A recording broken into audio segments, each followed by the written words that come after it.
여러분 축복하고 싶습니다.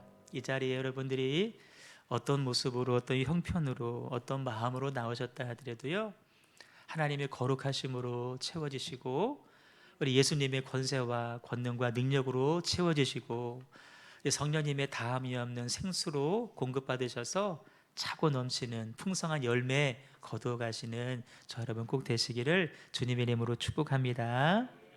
살다 보면 누구나 한 번쯤은 병원 신세를 지기 마련입니다.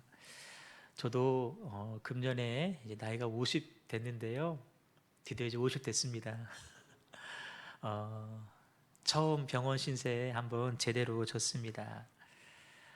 맹장 수술하신 분들 더러들 계시는데, 그 맹장 끝부분에 보면 이렇게 10cm 정도 되는 주머니가 하나 달려 있다고 해요. 그걸 충수돌기라고 하는데, 주머니니까 뭐 담기겠죠. 몸에 염증이 주로 담기고, 심한 경우는 뭐 돌멩이도 담기고, 그 애완견 이렇게 기르시는 분들은 그 짐승의 털도 이렇게 들어가서 그 안에 담긴다고 해요. 염증이 생기면 일단은 통증이 생깁니다. 복통을 느끼죠. 급기야는 이제 그 주머니가 터져서 저는 응급으로 수술을 했는데요. 지금은 이제 통증은 사라졌어요. 사라졌는데 저를 만나는 모든 사람들이, 의사, 간호사, 또 주변 사람들이 다 물어보기를요, 그 엄청나게 아픈 건데 어떻게 참았냐고 이야기를 해요. 그렇게 아픈 줄 알았으면 안 참았을 텐데 진짜로 아팠습니다. 오늘 예배 시간에 제가 뭐 제 아팠던 과정들을 좀 말씀드리고 싶은 것은 아니고요. 되게 사람들이 인생을 살아가다가 한번 전환점을 맞게 되는데, 많은 경우가 건강이 한번 이렇게 꺾였을 때 삶의 어떤 터닝 포인트를 맞이한다고 합니다. 삶을 바라보는 관점도, 태도도, 또 앞으로 삶을 어떻게 살 것인가 다짐도 달라지게 되는데, 제 주변의 많은 목사님들도 건강 한번 꺾이고 난 다음에 목회의 모습이 달라지는 것을 제가 보았습니다. 저 역시도 누구처럼 뭐 암은 아니었고, 또 어느 목사님들처럼 뭐 몇 개월밖에 살지 못합니다, 이제 그런 거 아니었는데요. 저는 건강했었고, 나름대로 처음으로 이제 극심한 고통을 한번 겪어보고 전신 마취도 한번 하면서 수술을 하게 되었는데, 그 과정 가운데 제가 이런저런 생각들을 하고 또 느낀 바들이 좀 있었습니다. 처음 수술하고 이틀 3일 동안은 혼자 눕지도 못하고 이제 일어나지도 못하기 때문에 집사람이 다 도와줬는데, 그날이 3일차가 주일이었을 거예요. 저녁에 이제 다니엘 기도했으니까 집사람 이제 교회 간다라고 이제 보내고, 내가 혼자 한번 일어나 봐야지 하고 기를 쓰고 팔꿈치 대고 이 목을 침대 바닥에 대고 이렇게 해가지고 변신이 한번 일어났는데, 혼자 일어날 수 있다라는 그 기분이요 굉장히 좋더라고요. 일어나서 이제 운동을 하라고 하니까 병실에서 복도로 이렇게 거닐러 나가는 건데, 그 경계선에서부터 벌써 이제 마음에 벅찬 감동들이 막 밀려오는 거예요. 아주 천천히 느린 속도로 닌게를 꽂은 그 바퀴 달린 그 제지대를 의지해서 복도를 살살 거닐면서 몇 가지들을 좀 생각하고 또 주신 감동들도 있었는데, 오늘 예배 통해서 그걸 좀 나눠 보고 싶어서 이제 말씀을 좀 드립니다. 몇 가지가 있는데요. 첫 번째는 남아있는 이제 생애, 특별히 목회 사역 가운데에서 공감하는 삶을 살아야 되겠다라고 제가 다짐을 했습니다. 건강할 때는 성도들의 어떤 아픔들이 사실 피부로 잘 느껴지지는 않더라고요. 그랬었더라고요. 생각해 보니까 나름대로 같이 아파하고 같이 힘들어한다고 했는데, 그보다 더 깊은 공감을 하면서 살아야 되겠다. 때로는 나의 아픔, 여러분들의 아픔, 또 가족의 아픔, 친척들의 아픔까지도 나의 아픔으로 공감할 수 있는 그런 사람이 됐으면 좋겠다. 그렇다고 해서 뭐 성도들 가운데 몸이 아프면 안 찾아간 것도 아니었고, 수술한다고 하면 항상 수술 전에 새벽이라도 가서 기도해 줬고, 퇴원하면 꼭 찾아뵙고 했었는데, 생각해 보는 거예요. 정말 저들의 아픔을 100%내 아픔으로 여기면서 내가 기도하고 왔는가? 예수님은 죽음의 고통을 통과하신 분이시잖아요. 그 엄청난 고통을 겪으셨기 때문에 우리들이 겪는 아픔이 어떤 정도인지를 다 알고 계십니다. 경험하셨기 때문에 주님은 같이 아파하실 수 있는 거예요. 이번에 작지만 부족했지만 그 고통의 시간들을 보내면서 성도들이 겪는 아픔들을 조금이라도, 예수님의 아픔을 조금이라도 이해할 수 있었다. 이렇게 성도들 가운데 수술하신 분들, 아파한 분들 이렇게 떠올려 봤더니 다들 한두 가지씩은 이렇게 아픔들이 있잖아요. 우리 반주하는 홍 집사님도 지금도 간헐적으로 그 통증이 올라와서 이렇게 힘들어하고, 또 수술도, 큰 수술도 몇 번 한 기억이 있고, 우리 9시 예배 드렸던 우리 이동신 집사님은 여러분들 아시는지 모르겠어요. 남편 사고로 세상 먼저 떠나보낼 그 즈음에 뱃속에 예지가 있었어요. 얼마나 큰 슬픔의 한 겨울 눈 오는 날이었는데, 이제 출산을 해야 되는데 수술을 해서, 큰 수술이었어요. 그 충격 때문에. 근데 그 수술을 하고 나서 곧바로 그보다 더 큰 수술을 연달아서 해야 됐어요. 수술이 뭐 좀 잘못돼가지고. 그런 일들을 2번, 3번 겪으면서 마음속으로는 뭐 의술이 좋고 또 전신 마취를 하니까 뭐 잘 될 거야 그랬지만, 정말 그 마음속에 수술 이후에도 얼마나 아팠을까 하는 생각들을 해보게 되었습니다. 우리 저를 비롯해서 모든 사람들이 다짐하기는, 정말 머리 좋은 사람이 아니라, 말 한마디 버벅거리지도 않고 또박또박 말하는 사람이 아니라, 똑똑한 사람이 아니라, 이성적인 사람이 아니라 공감할 줄 아는 그런 사람이 되어야 되겠다. 사사시대에 보시면 엘리라고 하는 제사장이 있습니다. 제사장입니다. 형식만 남아있어요. 습관만 남아있어요. 가서 기도해, 가서 주님한테 물어봐, 이렇게 기계적으로 말하는 종교인이 아니라 정말 함께 공감하고 함께 아파할 수 있는 그런 남은 생애와 목회가 됐으면 좋겠다. 그렇게 하지 못했던 부분들 여러분 용서하시고 또 그렇게 살아갈 수 있도록 또 기도해 주시기를 부탁을 드립니다. 이런 깨달음도 주셨어요. 우리가 늘 잊고 살아가는 실수를 범하지만, 지금까지 살아온 모든 것은 내 힘으로 살아간 것이 아니라 은혜로 살아왔다라고 하는 사실입니다. 다니엘 기도에 오시는 강사님들 한결같이 이구동성으로 하나님의 은혜라고 고백을 하잖아요. 모든 것이 하나님의 은혜예요. 하나님께서 허락하신 내 주변의 사람들을 통하여서 베푸신 은혜가 있었기 때문에 내가 지금까지 여기까지 살아올 수 있었구나라는 생각들을 하게 되었습니다. 주의를 한다라는 이유만으로 목사 아프다고 해서 같이 기도해 주시는 성도님들이 계셔서 살아갈 수가 있었고요. 특별히 이제 늘 곁에 있어서 고마운 줄 모르는데 가족들이 옆에 있어서 견뎌낼 수 있었다라는 생각들을 하게 되었습니다. 이제 뭐 가족이라고 하면 누가 가장 가까울까요? 이제 아내가, 부인이 가장 가깝고 고맙죠. 가장 투덜거리기도 하고 가장 화를 내기도 하지만, 그러나 가장 고마워야 될 사람이 배우자다. 병상에 있으면 제일로 문제가 뭔지 아시죠? 화장실 가는 거예요. 밥도 먹이지 않으면서 물만 먹이면서 그래도 화장실은 또 가게 되더라고요. 한 3일 동안 침대에서 혼자 일어나지도 못하니까 화장실을 갈 수가 없죠. 일으켜줘야 되고, 또 이렇게 이제 뭐 옷을 이렇게 좀 벗어야 되는데 그것을 벗을 힘도 없고, 또 상처가 있으니까 내 힘으로 내릴 수도 없고, 또 간호사는 소변을 얼만큼 받는지 이렇게 기록을 하게 하잖아요. 뭐 피티병을 잘라놓고 빗금을 그어놨어요. 100ml, 200ml, 300ml. 소변을 볼 때마다 기록해야 되는데 일어나지도 못하니까 그걸 어떻게 행위를 하겠어요. 집사람이 다 이렇게 일으켜주고 또 세워주고 받아주고 그렇게 하는데 뭐 간병사가 해줄 수 있는 것도 아니고요. 집사람이 나중에 그런 얘기 하더라고요. 자기가 딸만 둘 키워봤는데 이번에 아들 한 번 시큰 키워봤다고 얘기를 했는데요. 참으로 고맙더라고요. 참으로 고맙다. 제가 또 한 가지 고마운 분이 있는데 우리 신준혁 전도사가 참 고맙더라고요.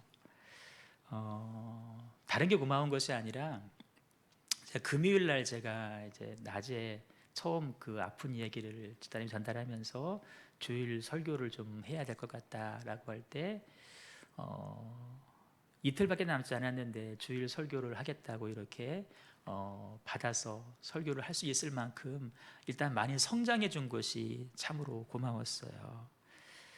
저도 지난 주일에 그 실시간 영상 예배를 같이 들었는데 시간이 충분하지 않았음에도 불구하고 은혜로운 말씀 전해 주었어요. 여러분들이 생각하는 그 전도사님의 모습은 어떤 모습인지 어떤 평가를 내는지 모르겠지만 아마 여러분들은 그 표본이 적어서 전도사님의 어떤 그 모습이 어느 정도인지는 잘은 모르실 건데요. 제가 퇴원하고 나서 이틀 지났는데 친구 목사님 전화가 왔어요. 근데 목소리가 굉장히 막 이렇게 좀 화가 잔뜩 나 있어서 왜 그래? 그랬더니 지난 주일날 전도사님들이 교회 2명이 있는데 2명 다 전화기 끄고 잠적했다는 거예요. 전도사님들이 왜 그러냐? 요즘 애들 혼내면 안 돼. 걔네들이 갑이야. 혼내면 안 돼. 참다가 이야기를 했다는 거예요. 뭘 얘기했냐면은 기본은 좀 지켜라. 기본. 전도사님들인데 주일날 교회 늦게 온대요. 안 웃기세요? 전도사님들인데 교회를 늦게 온대요. 기본이잖아요. 그거 뭐 설명할 필요가 없잖아요. 잘하라고 말 필요도 없잖아요. 헌금 생활을 안 한대요. 11조도 안 한대요. 감사헌금 한번 하지 않는데요. 그래서 너네 앞으로 목회할 애들이 이것도 못하고 어떡하냐 얘기를 했대요. 그랬더니요 그 즉시 전화기를 끄고 둘이 잠적했는데 그 중에 하나는 또 목사님 아들도 있어요. 요즘 아이들이 여러분 사실 다 그래요. 그렇습니다. 근데 그런 와중 가운데에서도 정말 신실하게 잘 자라주고 또 견뎌준 것이 고마웠어요. 설교 중에 이런 설교합니다. 설교의 주제는 이제 다른 부분이었지만 본인 이야기 잠깐 하면서 학교 아니면 교회였고 집이었다. 3군데만 왔다 갔다 빙빙 돌았죠. 실제로 집에는 잘 가지도 않았어요. 교회에서 자고 교회 일 다 돌보고 학교 가고 또 교회로 오고 이제 대학원 졸업하고 이제 대학원 조교가 되었어요. 저는 학교 학장님 또 학과장님 또 지금은 총장님 되셨지만 막 신전사님 보내달라고 계속 저에게 부탁을 해가지고 제가 보내줬는데 대학원 조교를 하다 보니까 사람들을 많이 만나죠. 본인이 그 얘기 하지 않습니까? 사람들을 보다 보니까 여기가 줄이구나, 소위 여기가 빽이구나, 힘 있는 사람을 알게 되고 그 사람을 통하면 일이 되어지는 모습을 바라보면서 이게 세상이구나. 근데 그런 과정 가운데서도 자기 자신을 나름대로 지켜갈 수 있는 힘이 생겼는데 그것은 예배라는 설교를 했어요.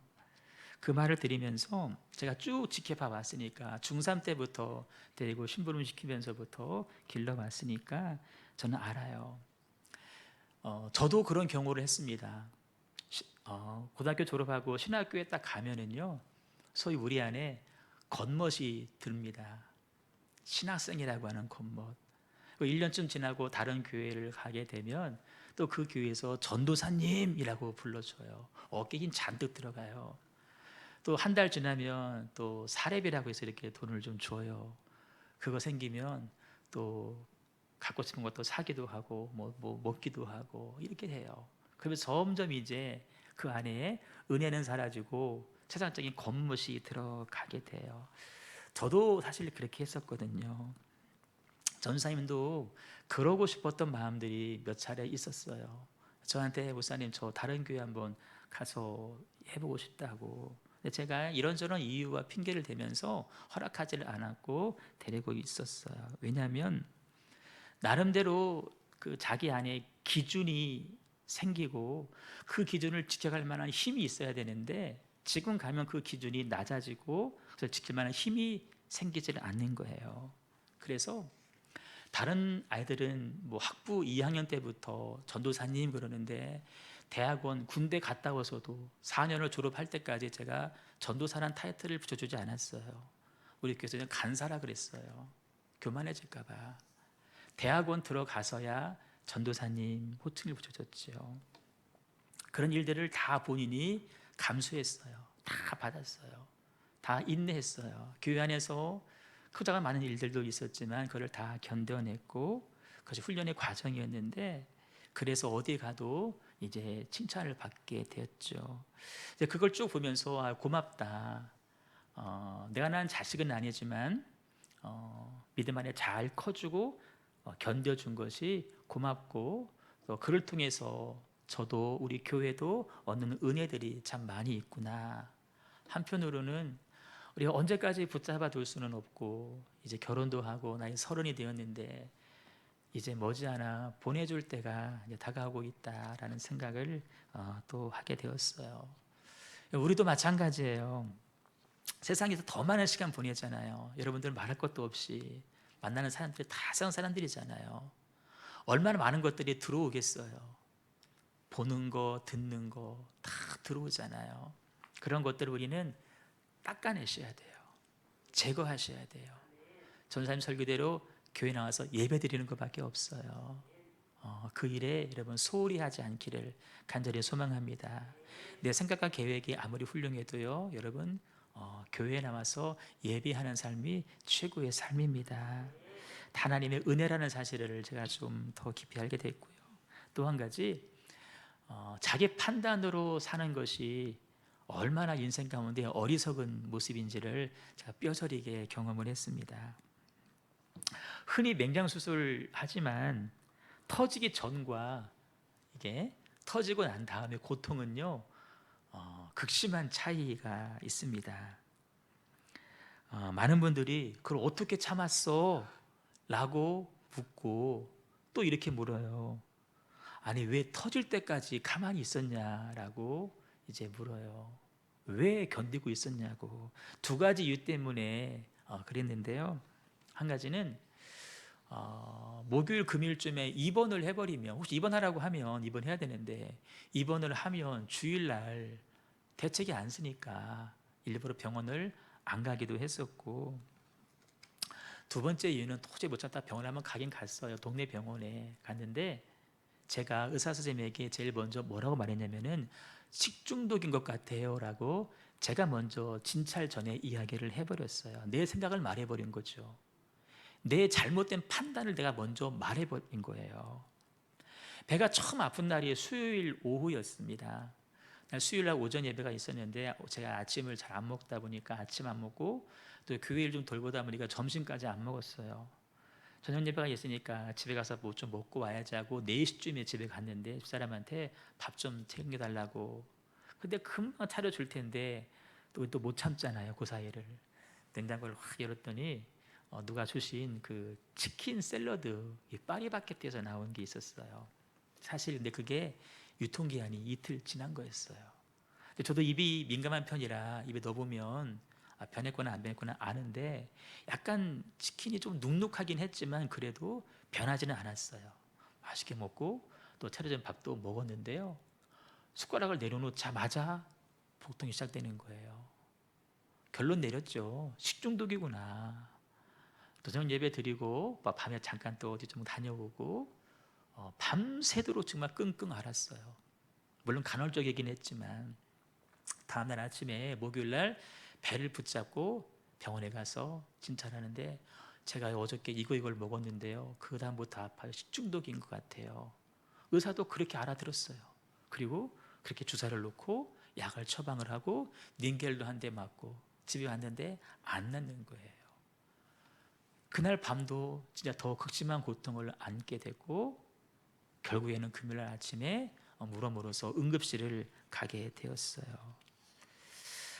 만약에 의사가 내가 혈중이란 말을 하지 않았다라면 진찰하면서 맹장일 것 같으네요 라고도 진짜 했을지 몰라요. 내가 뭐 안다고 내 판단, 내 경험에서 내가 먼저 말을 해버린 거예요. 거기에 다 갇혀버린 거예요.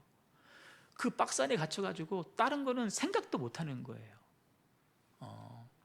우리 인생도 그렇습니다, 여러분. 내 생각, 내 경험, 내 판단에 딱 한번 갇혀버리면, 박스 안에 갇혀버리면 그 밖의 것은 생각하지를 않아요. 잘못된 건데 그 안에 갇혀 있는 거예요. 우리 신앙생활도 한번 적용해 보세요. 나는 그래도 여러분, 이게 얼마나 무서운 말인지 모르시죠? 그 나만의 착각일 수가 있다는 거예요. 하나님은 그렇지 않다라고 말씀하시는데 나는 그래도 이와 관련해서 제가 예화 하나가 기억이 나는데, 어느 사람이 차를 타고 규정 속도를 지키면서 이렇게 시내를 주행하는데 카메라가 번쩍하는 거예요. 저기 왜 번쩍하지? 차를 돌려서 다시 한번 거기로 왔대요. 가는데 또 카메라가 번쩍하는 거예요. 오라? 왜 그러지? 한국 사람은 이제 3세판이니까 한 번 더 차를 돌려서 가는데 또 여전히 카메라가 번쩍하더라는 거예요. 스스로 결론 내린 거예요. 저 카메라 저 고장이다. 고장. 나중에 고지서가 날라왔어요. 봤더니 규정 속도 위반이 아니라 안전벨트 미착용으로 카메라가 찍힌 거예요. 나는 속도 위반만 잡는 건 줄 알았지. 내 생각에, 내 경험에 갇혀버린 거예요. 그러다 보니까 똑같은 실수를 반복하죠. 여러분, 인생에서 그 범칙금 5만 원, 6만 원 3번 낼 수도 있죠. 하지만 그것이 우리 영혼의 문제라고 한다면 여러분, 어떤 일이 벌어지겠습니까? 우리 판단이 다 맞지 않습니다. 경험이 다 정확하지 않습니다. 내 삶의 어떤 습관들, 그거 다 옳은 것 아닙니다. 옳지 않다라고 인정하고 내려놓으시고, 다 아시는 성령님의 지혜와 지식만 의존하여 살아갈 수 있는 저 여러분 되시기를 축복합니다. 또 한 가지는 문제와 상황의 최악으로 가기 이전에 해결해야 된다는 사실이에요. 말씀드렸던 것처럼 이 장기가 터지기 전에는 그래도 견딜 수가 있어요. 그런데 여러분, 한계 다다라서 빵 하고 터져버리면 그것은 사람이 견딜 수가 없는 고통입니다. 병원 응급실에 갔어요. 응급실 의사들은 되게 젊은 어린 의사들이 있잖아요. 그 의사 막 보면 의사 같지도 않아요. 이렇게 막 연예인처럼 생겼어요. 막 사사 사이즈 옷 입은 막 가지고 다 팔짱 끼고 막 이러는데, 아프시면 주사 하나 놔드릴까요? 그러는 거예요. 마약 주사인데요, 위험할 수 있어요. 그래서 그래도 내가 목사인데 내 몸에 마약이 들어오면 안 되지, 내가 맞지 않겠다라고 이야기를 했어요. 나중에는요, 이게 터지니까 도저히 참을 수가 없는 거예요. 그래서 내가 막 소리를 지를 수는 없으니까 집사람이 저한테 뭐라 그러냐면은, 내가 소리를 지르지 않고 고통을 참으려고 이 오춤을 이빨로 내가 막 깨물고 있고, 이 손가락을 내가 막 깨물면서 참고 있더라는 거예요. 도무지 견딜 수가 없는 거예요. 육신의 건강도 그렇지만 영혼의 문제는 여러분 더 심각해요. 자, 몸에 염증이 생기죠. 다 있잖아요. 염증 생길 수밖에 없어요. 염증이 쌓이잖아요. 쌓이면 고통으로 와요. 통증으로 와요. 더 쌓이면, 극한에 오면 터져버리는 거예요. 우리 영혼에도 염증이 있잖아요. 죄의 염증이에요. 우리 죄 짓잖아요.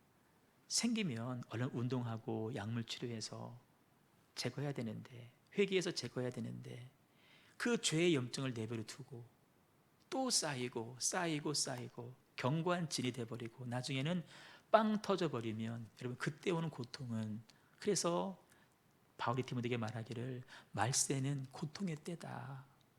그 고통은 우리 인간의 힘으로는 참을 수 없으니 그 마지막이 오기 전에 얼른 해결하자라고 이야기를 하지 않습니까? 염증은 보이지를 않습니다. 내 몸 안에 염증이 얼마큼 있는지 사실 알지 못해요. 지금도 이제 몸에 이렇게 다른 부분은 이렇게 꿰맸지만 이 배꼽은 의사가 더 벌리더라고요. 어제도 외래 갔다 왔는데 배꼽을 더 벌려요. 왜냐하면 여기로 염증이 남한 염증이 새어 나오도록 일부러 벌리더라고요. 보이지 않아요. 예측도 되지 않아요. 죄도 마찬가지예요. 우리 눈에 안 보여요. 하지만 분명히 있어요. 그런데 염증은 우리 스스로 진단할 수 없지만 우리의 죄는 우리가 허락하신 신앙의 양심으로 1차적으로 판단이 가능되어지고 또 우리에게 주신 말씀으로 영혼의 염증을 진단할 수 있지 않습니까?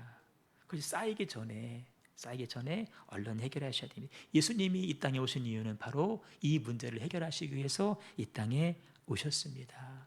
날마다 주 앞에 나가서 예배하며 회개하며 영혼의 염증도 깨끗하게 닦아낼 수 있기를 주님의 이름으로 축복합니다. 마지막 한 가지는요, 제가 아직도 목회 여정이 많이 남아있긴 하지만 남아있는 목회 기간 동안에 생애 가운데에서 하나님 앞에 더 귀하고 복된 열매를 안겨드리는 삶이 되어야 되겠다라는 생각들을 하게 되었습니다. 사실 이 열매에 대한 이야기는 제가 다음 주에 더 중심에서 말씀드리려고 하는데, 대개 우리가 열매하면 부담스럽잖아요. 내가 열매를 맺어야 된다는 사실, 부담감. 여러분, 내가 내 힘으로 맺으려고 하니까 부담스러운 거예요. 성경은 분명히 말씀하십니다. 포도나무고 가지다. 가지가 포도나무에 붙어 있기만 하면 저절로 열매를 맺게 된다. 그리고 특별히 말씀하기를요, 너희는 내가 일러준 말로 이미 깨끗하여졌다는 거예요. 이미 우리는 깨끗한 사람이 되었어요. 앞으로 깨끗해지라가 아니에요. 이미 깨끗하게 만들어 놨어요. 그래서 우리가 주님께 붙어 있기만 하면 우리는 자연적으로 열매를 맺을 수밖에 없다. 우리가 할 일은 뭘까요? 주님에게 붙어 있는 거예요. 내 스스로 자꾸 이런 멀어질 기회를 잡지 마세요. 세상은 뛰어내려고 하죠. 거기에 따라가지 마세요. 가까이 가셔야 돼요. 전능자의 그늘 아래 서 있기를 간절히 소망하면서 내가 어떻게 하면 주님을 더 닮아갈 것인가, 본받을 것인가, 내가 그것만 생각하고 애를 쓰면 자연스럽게 우리 삶 가운데 열매들은 맺혀지게 될 것입니다.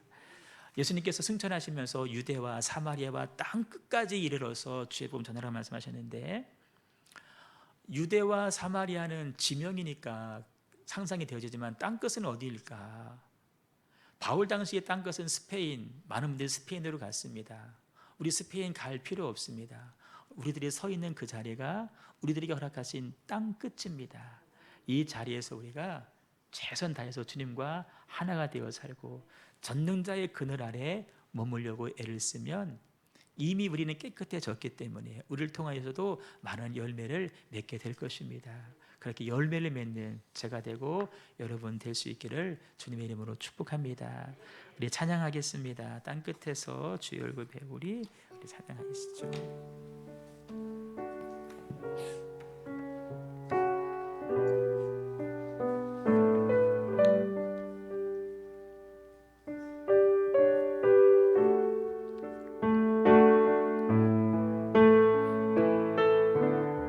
주께서 주신 동산에, 주께서 주신 동산에 바로 이 자리에서 땀 흘리며 씨를 뿌리며 내 모든 삶을 드리리.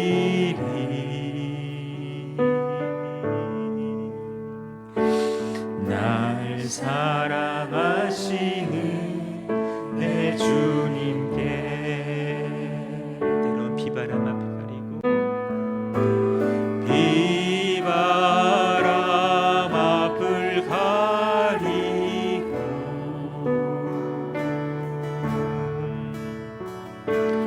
내 육체는 쇠잔해져도 내 모든 삶을 드리리.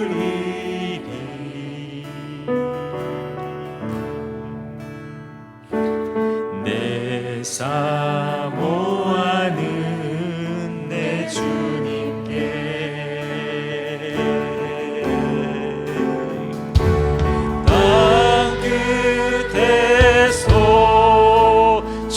주님을 맞으리 주께 드릴 열매 가득한 곳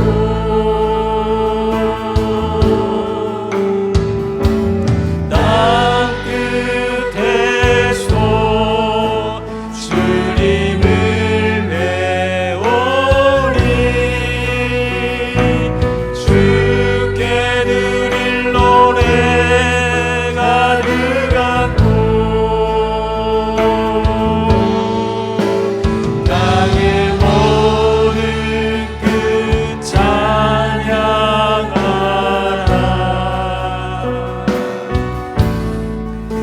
주님 오실 길 예비하라 땅의 모든 끝에서 주님을 찬양하라 영광의 주님 곧 오시리라. 다시 한번 찬양합니다. 주께서 주신 동산에 주께서 주신 동산에 오늘도 땀을 흘립니다. 땀 흘리며 믿음의 씨를 뿌리며 내 모든 삶을 드리니 날 사랑하시는 주님 날 사랑하시는 내 주님 때로는 비바람이 앞을 가릴지라도 비바람 앞을 가리고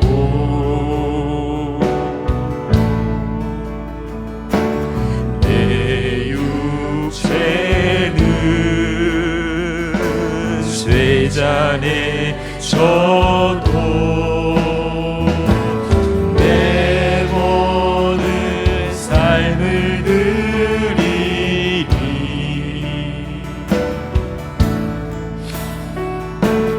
내 사모하는 내 주님께 땅 끝에서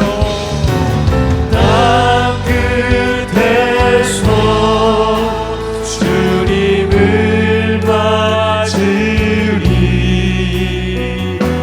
주께 드릴 열매 가득한 곳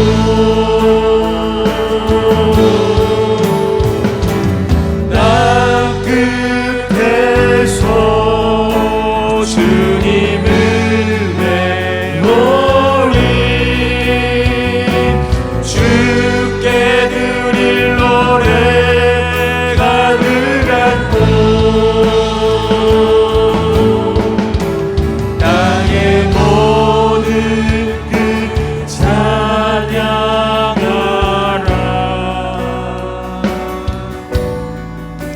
주님 오실 길 예비하라 땅의 모든 끝에서 주님을 찬양하라 영광의 주님 곧 오시리라. 우리를 구원하신 주님, 우리를 바라보시면서 어떤 모습으로 살기를 원하실까요? 예수님처럼 예수님의 심정으로 살기를 원하실 겁니다. 모든 것이 하나님의 은혜임을 인정하며 고백하며 감사하며 살기를 원하실 것입니다. 내 생각과 내 판단과 경험으로 사는 것이 아니라 성령님의 지혜와 지식으로 살기를 원하실 것입니다. 비록 연약한 육신 가지고 죄를 짓기는 하겠지만 아들 예수 십자가에 매달아 죽여놓았으니 그 피 공로 의지하면서 회개하며 살기를 원하실 것이고, 특별히 예수님과 하나님과 그 임재의 그날에 머물면서 양분을 충분히 공급받아서 열매 있는 삶을 살기를 원하실 것입니다. 왜 우리가 열매를 맺어야 될까요? 열매 누구 위해서 맺을까요? 열매를 맺어야 되는 아주 중요한 이유 한 가지만 미리 말씀을 드릴게요. 열매 속에는 씨가 있기 때문에 그래요. 열매 속에는 씨가 있어서요. 그 씨를 또 심어야 열매를 맺기 때문에 열매를 맺으라고 합니다. 우리가 열매를 맺고 우리 자신이 씨가 되어서 심겨질 때에 그 열매들을 우리 후손들이 따먹을 수 있기 때문에 열매를 말씀하시는 거예요. 하나님, 우리 남은 생애가 이렇게 되었으면 좋겠습니다. 은혜로 살게 하시고 주님의 심정으로 살게 하시고 하나님의 말씀 교훈 삼아 살아갈 수 있도록 인도하시고, 날마다 예수 십자가 공로 의지하여서 회개하는 삶을 살게 하시고, 무엇보다 열매 있는 삶을 살 수 있도록 주님 인도하여 주시옵소서. 우리 말씀 붙잡고 간절하게 주님의 이름 세 번 부르고 합심하여 동성으로 기도하겠습니다. 주여!